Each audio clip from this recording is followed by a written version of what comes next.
Because of Winn-Dixie, Chapter 3. I started in on Winn-Dixie right away, trying to clean him up. First, I gave him a bath. I used the garden hose and some baby shampoo. He stood still for it, but I could tell he didn't like it. He looked insulted, and the whole time he didn't show me his teeth or wag his tail once. After he was all washed and dried, I brushed him real good.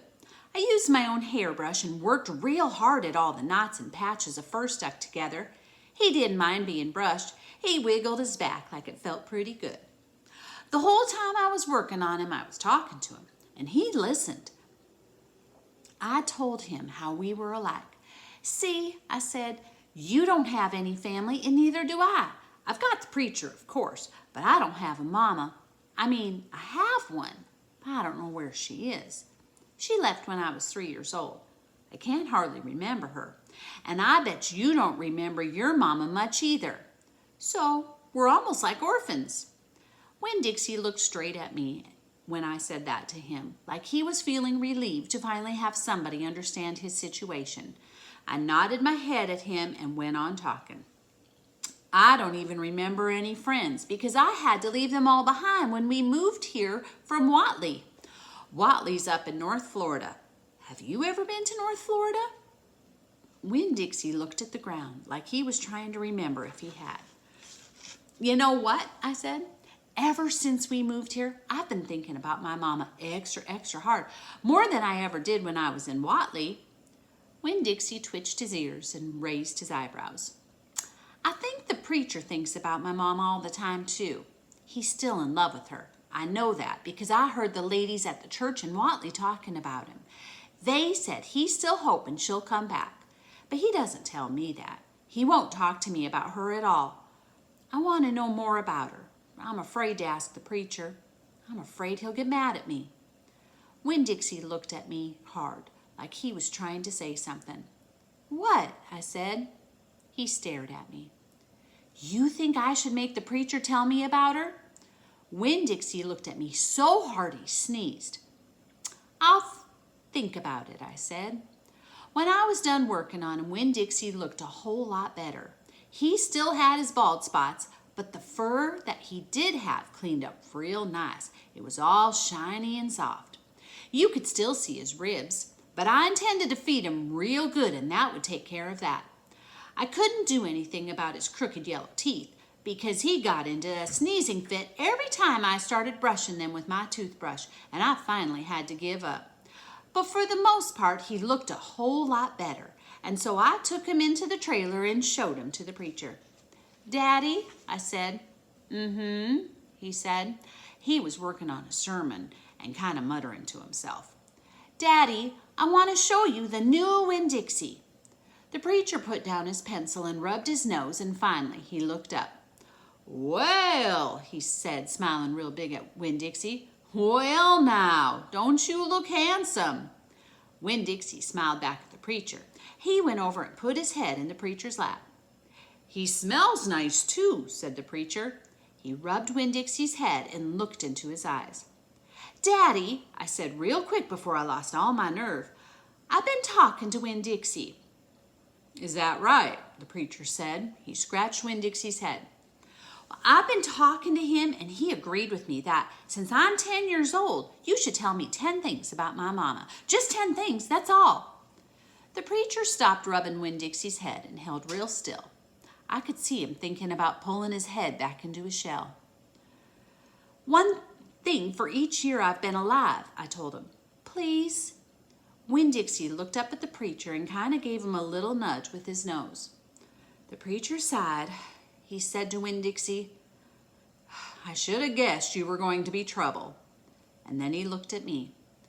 Come on, Opal, he said. Sit down and I will tell you 10 things about your mama. Chapter 4. 1, said the preacher.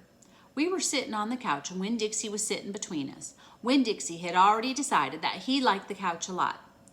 1, said the preacher again. Winn-Dixie looked at him kind of hard. Your mama was funny. She could make just about anybody laugh. 2, he said. She had red hair and freckles. Just like me, I said. Just like you, the preacher nodded. 3, She liked to plant things. She had a talent for it. She could stick a tire in the ground and grow a car. Winn-Dixie started chewing on his paw, and I tapped him on the head to make him stop. 4, said the preacher. She could run fast. If you were racing her, you couldn't ever let her get a head start because she would beat you for sure. I'm that way too, I said. Back home in Watley, I raced Liam Fullerton and beat him. And he said it wasn't fair because boys and girls shouldn't race each other to begin with. I told him he was just a sore loser. The preacher nodded. He was quiet for a minute. I'm ready for number 5, I told him. 5, he said. She couldn't cook. She burned everything, including water.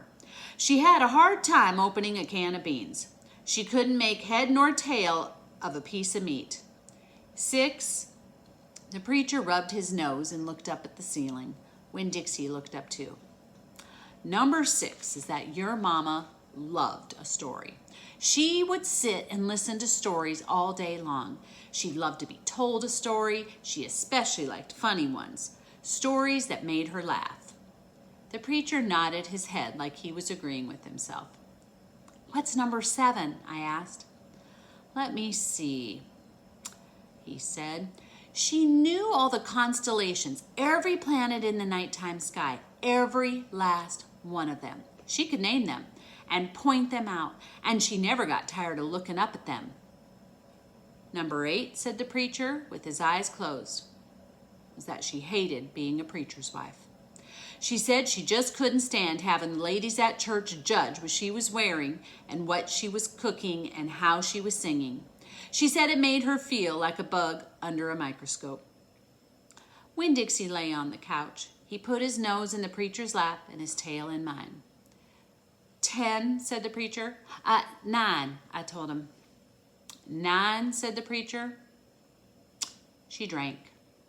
She drank beer and whiskey and wine. Sometimes she couldn't stop drinking, and that made me and your mama fight quite a bit.